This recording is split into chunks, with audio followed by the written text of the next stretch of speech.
अगर आप माइक्रोसॉफ्ट की लैब बनाना चाहते हैं अपने लैपटॉप के ऊपर, तो उसके लिए आपको या VMware की ज़रूरत है या Hyper-V की ज़रूरत है। तो मैं यहाँ पे इस वक्त VMware को इस्तेमाल कर रहा हूँ और ऑलरेडी मैंने बहुत सारी मशीन्स इसके ऊपर बनाई हुई हैं, लेकिन मैं आपकी ट्रेनिंग स्टार्ट करने के लिए बिल्कुल स्क्रैच से बताता हूँ कि करना कैसे आपने। सबसे पहले आपने ये करना है कि अपने लैपटॉप में एक अदद पार्टीशन जो है, मेरी रिकमेंडेशन के मुताबिक एक अदद पार्टीशन स्पेयर कर दें माइक्रोसॉफ्ट की ट्रेनिंग के लिए। जैसे देखिए मैंने यहाँ पे पार्टीशंस कैसे रखी हुई, एक का नाम माइक्रोसॉफ्ट है, एक का नाम सिस्को है। तो इसको मुझे पता है कि माइक्रोसॉफ्ट से रिलेटेड सारा स्टफ मेरा यहाँ पे पड़ा हुआ होगा, ठीक है। अच्छा, अगर आप ऐसा नहीं कर सकते तो एक काम कर लें, आप एक फोल्डर बना लें जिसका नाम रखेंगे आप MCSE ट्रेनिंग। बना लिया? उसके अंदर 3 फोल्डर्स बनाने हैं। एक MCSE डाटा, मैं आपको जितनी स्लाइड्स दूंगा, जो भी वीडियोस दूंगा, वो सारे इसके अंदर रख लीजिएगा। उसके अलावा MCSE सॉफ्टवेयर एंड ISO, जितने सॉफ्टवेयर आपको दूंगा या ISO इमेजेस दूंगा, वो सारे आप इसमें रख लीजिएगा। MCSE VM, जितनी वर्चुअल मशीन्स आप बनाएंगे, बाज़ औक़ात ऐसा हो सकता है कि आप कोई वर्चुअल मशीन्स बनाओ और उसमें कोई प्रॉब्लम आ जाए, तो आप मुझे आके कह सकते हो कि सर मुझे फलां वर्चुअल मशीन USB में कॉपी कर दें, तो मैं आपको वो वर्चुअल मशीन कॉपी करके दे दूंगा। पॉइंट समझ आया? मेरा सिनेरियो क्या है, मैं उसको पेंट ब्रश में समझाता हूं आपको। मैंने अपनी पूरी ट्रेनिंग जो है वो सिनेरियो बेस करवानी है। मेरा सिनेरियो कुछ इस तरह से होगा कि मैं यहां पे 1 2 3 4 और ये 5, मुझे ये 5 मशीनें चाहिए, ठीक है, 5 चाहिए। अगर आपके पास रैम कम है तो आप 2 मशीनों की लैब तो कर सकोगे, लेकिन फिर आपको मांग मूंग के लैब करनी पड़ेगी, 2 या 3, सीधी सी बात है। लेकिन अगर आपके पास ये 5 मशीन हो तो पूरा माइक्रोसॉफ्ट हब कर जाते हैं। अब इन 5 मशीनों को मैंने आपस में भी कनेक्ट करना है, याद रखिएगा, आपस में भी क्या करना है, कनेक्ट करना। सर समझ आ रही बात आपको कि नहीं आ रही? यूं समझे मैंने इनके पांचों के दरम्यान में केबल लगा ली। एक तरीका तो ये भी हो गया। दूसरा तरीका ये है कि आपने अपनी मशीनों को बाकायदा तौर पे सोच समझ के नाम देने हैं। मेरी पहली मशीन का नाम DC1 होगा, जो मर्जी कर लें आप, DC1 होना है तो DC1 ही होना है। मेरी दूसरी मशीन का नाम बोलें, क्या होगा जी, बोलें, DC2। शाबाश, आप सीख रहे हैं, नेटवर्क सीख रहे हैं। तीसरी का नाम, चौथी का नाम DC4। और ये जो छोटी मशीन है ये क्लाइंट है टेस्टिंग के लिए, इसका नाम आप PC1 रखेंगे। जिसको समझ आ गई बात खड़ा करें। समझ आ रहा है ना आपको जो मैंने नेटवर्क पढ़ाना है? अच्छा, मैं अपने पूरे नेटवर्क के अंदर जो एड्रेसिंग स्कीम यूज करूंगा वो भी यही होगी। आप सारे लोग पाबंद हैं, यही यूज करेंगे, ताकि जब एक दूसरे से हम मशीन कॉपी करें तो हमें प्रॉब्लम ना आए। वो होगी 192.168.0.101। बात समझ आई? क्लियर हो गया? /224 इसका सबनेट मास्क होगा। इस मशीन को मैंने बताना है डिफॉल्ट गेटवे फिल वक्त। अब अगर आपको याद हो तो डिफॉल्ट गेटवे 192.168.0.1 नॉर्मली तौर पे डिफॉल्ट गेटवे आपका DSL होता है और उसका यही IP होता है, या 1.1 होगा या 0.1 होगा। क्लियर हो गया? इस मशीन को मैंने बताना है कि ए मेरी मशीन तू खुद से DNS भी है। समझ आ रही बात या नहीं आ रही? क्योंकि मैंने इस मशीन को डोमेन बनाना है। मेरी जो दूसरी मशीन होगी इसका IP एड्रेस बोले क्या होगा, बोले क्या होगा, /20। समझ आ रही बात? और इसका DNS कौन होगा बताएं? 192.168.0.10। उम्मीद है ये बात समझ आ रही है। इसी तरह से तीसरी मशीन का नाम IP एड्रेस क्या होगा, बोले, .103। और DNS कौन होगा इसका, बोले, .101। चौथी मशीन का आईपी एड्रेस क्या होगा 104 और इसका 101 डीएनएस हो, और मेरी इस PC1 का आईपी एड्रेस क्या होगा 105 और इसका डीएनएस कौन होगा 101। यहां तक जिसको समझ आई वो हाथ खड़ा करेगा प्लीज। ये पूरा नेटवर्क आप बना रहा हूं, यही पढ़ना है हमने, बार बार रिपीट होगा, बार बार रिपीट होगा। इसके अलावा मैं अपने इस मशीन को D.C बनाऊंगा, यानी डोमेन कंट्रोलर। बोले क्या बनाऊंगा? ये मेरी मशीन एक वक्त आएगा DNSB बनेगी, ये मेरी मशीन में जरूरत पड़ेगी तो DHCP बनाऊंगा, ये मेरी मशीन पॉलिसी सर्वर B बनेगी। अब आते हैं DC2 पे। DC2 को मैंने बनाना है ADC, एडिशनल डोमेन कंट्रोलर। फिर बोले क्या बनाना है? हो सकता है कि किसी सिनेरियो में ये सेकेंडरी DNSB बन जाए, हो सकता है, इट्स नॉट नेसेसरी, हो सकता है। इसी तरह से ये सारी चीजें आपने करनी हैं। और हाँ जी, इंपॉर्टेंट बात, इंपॉर्टेंट, हम अपनी इस पूरे नेटवर्क के अंदर जो डोमेन नेम इस्तेमाल करेंगे ना, वो होगा easyexpert.com, और हम जो पासवर्ड यूज करेंगे वो होगा MCSE, M कैपिटल CSE 2016। जिसको समझ आ गई वो हाथ खड़ा कर देगा प्लीज। सबको समझ आ गई? हमने ये ट्रेनिंग डिजाइन की है, इसी तरह से पढ़ना है, इसी तरह से लैब्स परफॉर्म करनी है। अगर कभी भी आप भूल जाएं, ये वाली अपनी कॉपी पे अच्छी सी डायग्राम बना लेनी है, और ये आपको इतना हेल्प करेगी कि आप इसमें बहुत सीखेंगे, बहुत सीखेंगे। तो आज के दिन में हमने पहला काम तो ये कर लिया, क्लियर। अब आपने करना क्या है, देखिएगा मैं क्या करने लगा हूं। मैं VMware का सहारा लेने लगा हूं।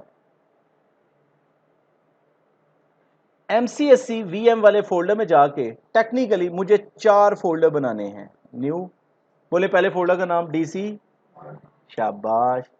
दूसरे का नाम क्या होगा DC2, गुड। थर्ड का नेम क्या होगा DC3, ये पहले से बना लें आप। चौथे का नाम DC4, और पांचवी मशीन वाला जो है उसका नाम क्या होगा PC1। मेरे ख्याल में आपको ये बात यहां तक भी समझ आ गई, क्लियर। अब DC1 आज मैं इंस्टॉल करना सिखाऊंगा, लेकिन DC2, DC3, DC4, PC1 आप खुद से परफॉर्म करेंगे। DC1 मैं इंस्टॉल करना सिखाऊंगा, ठीक है, क्लियर हो गया ना। तो कैसे करते हैं जरा गौर से देखिए। VMware पे मैं जा रहा हूं, ठीक है,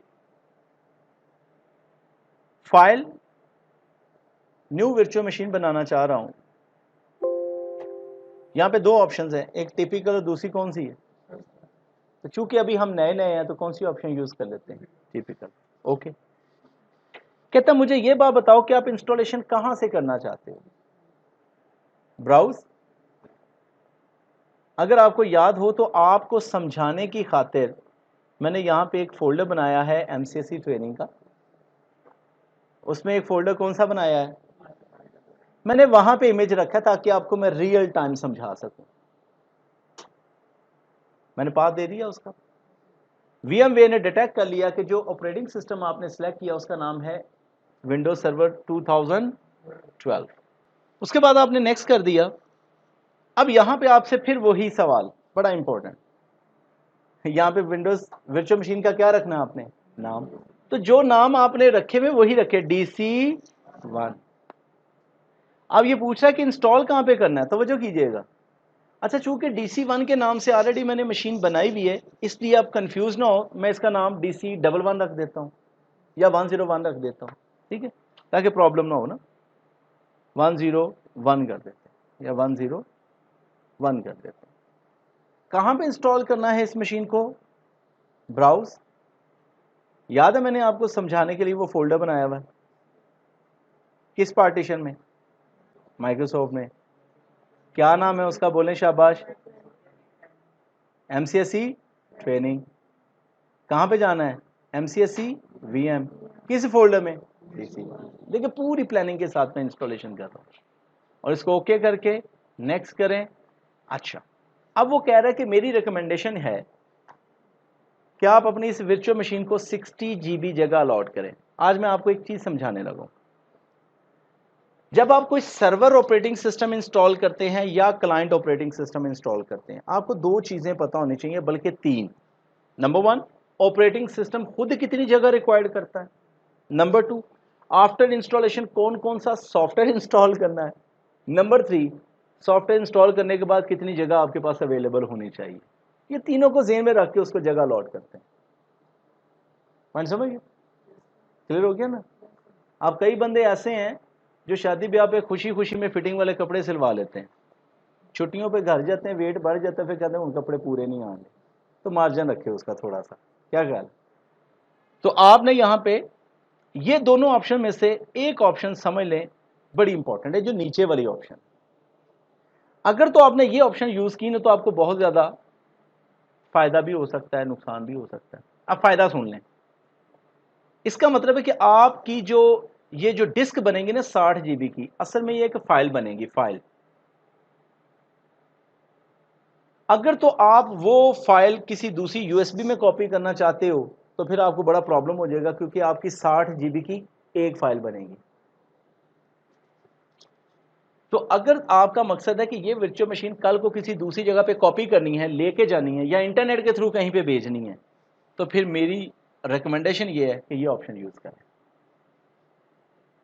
कि आपकी एक हार्ड डिस्क, जो वर्चुअल हार्ड डिस्क बनेगी, वो छोटे छोटे फाइलें बन जाएगी, ताकि मूव करना आसान हो जाएगा। यहां तक समझ आ गया। लेकिन अगर आप चाहते हो कि बेस्ट परफॉर्मेंस लेनी है तो फिर ऊपरी वाली ऑप्शन यूज करो। समझ आ रही बात। तो बाय डिफॉल्ट जो है उसको रहने दें, नेक्स्ट कर देते हैं। यहां तक कोई इतराज, कोई प्रॉब्लम? ओके जी, सिंपल। आप यहां पे फिनिश करें और मैं इंस्टॉलेशन स्टार्ट करके फिर इसको पास कर दूंगा, ठीक है।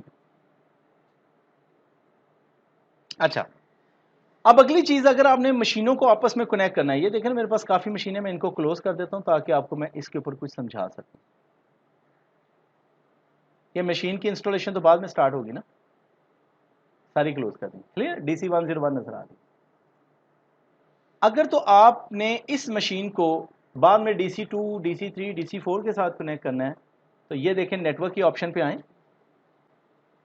और यहां पे आपने नेट की ऑप्शन की बजाय होस्ट की ऑप्शन यूज करनी है। कौन सी?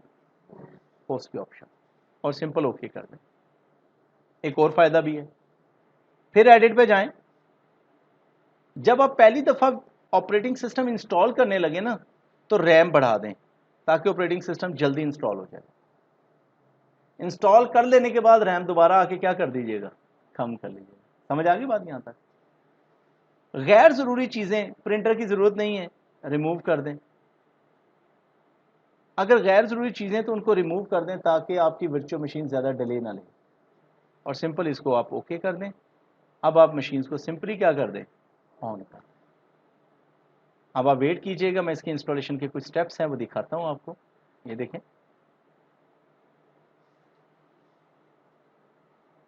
अच्छा, जब आप वर्चुअल मशीन इंस्टॉल करेंगे ना तो आपको माउस नजर नहीं आ रहा, जरा गौर कीजिएगा। आप कंट्रोल आल्ट कीजिएगा, ये माउस नजर आ जाएगा। फिर जब क्लिक करेंगे मशीन के अंदर तो माउस नजर नहीं आएगा, कंट्रोल आल्ट करेंगे तो। यहां तक समझ आ गया।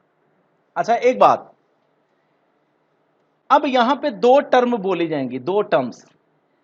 इसको मैं नीचे कर देता हूं। ये जो बाहर ऑपरेटिंग सिस्टम नजर आ रहा है ना, ये जो बाहर नजर आ रहा है, ये वाला this is called my host operating system.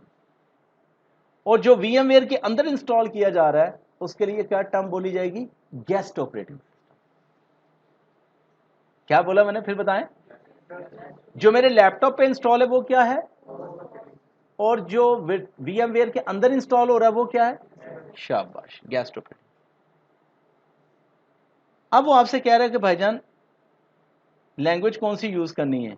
आप उर्दू ढूंढेंगे तो वो नहीं मिलनी सर, उर्दू ढूंढेंगे तो वो आपको नहीं मिलनी।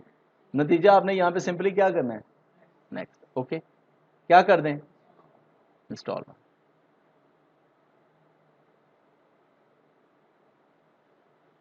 देखें जी आपकी पहली वर्चुअल मशीन इंस्टॉल हो रही है। जिस तरह क्लाइंट ऑपरेटिंग सिस्टम के डिफरेंट फ्लेवर्स मैंने बताए हैं, होम एडिशन है, प्रोफेशनल एडिशन है, एंटरप्राइज एडिशन है, अल्टीमेट एडिशन है, बहुत सारे सर्वर के भी हैं। सर्वर में जो सबसे सादा है और सस्ता है ना, वो स्टैंडर्ड एडिशन है। क्या है? इसके अलावा डाटा सेंटर है। पहली दो बातें समझ आ गई ना, दो बातें समझ आई। अब सुने, स्टैंडर्ड का भी यूज करना है। अगर तो आपका नेटवर्क है 500 कंप्यूटर का नेटवर्क है, 1000 तक कंप्यूटर हैं, 500 1000 यूजर्स हैं, रैम भी कोई ज्यादा नहीं लगी हुई, हार्ड डिस्क के भी ज्यादा नहीं है सर्वर के अंदर, तो आप स्टैंडर्ड एडिशन यूज कर लें। लेकिन जब आप बड़े बड़े सर्वर्स की बात करेंगे ना, तो एक सर्वर मशीन के अंदर 32 प्रोसेसर लगे हुए होंगे, 64 प्रोसेसर लगे हुए होंगे, टेराबाइट्स में रैम लगी हुई होगी, टेराबाइट्स में स्टोरेज लगी हुई होगी। तो फिर अगर बड़े हार्डवेयर को सपोर्ट करना है या बड़े नेटवर्क को सपोर्ट करना है, तो फिर वो स्टैंडर्ड के बस की बात नहीं। यानी 10,000 कंप्यूटर का नेटवर्क है,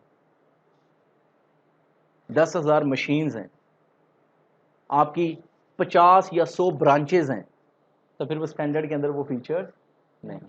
यहां तक बात समझ आ गई? ओके। दूसरी बात बड़ी इंपॉर्टेंट है जो शायद मैं कल करवाऊंगा आपको। माइक्रोसॉफ्ट ने लिनक्स को कॉपी किया। लिनक्स की पॉपुलैरिटी की वजह जो थी वो ये था कि लिनक्स कहता है कि मैं सारे काम चुटकियों में करता हूं। आप लोगों का क्यों इंटरेस्ट है सिस्को में, क्यों जल्दी सीख जाते हैं?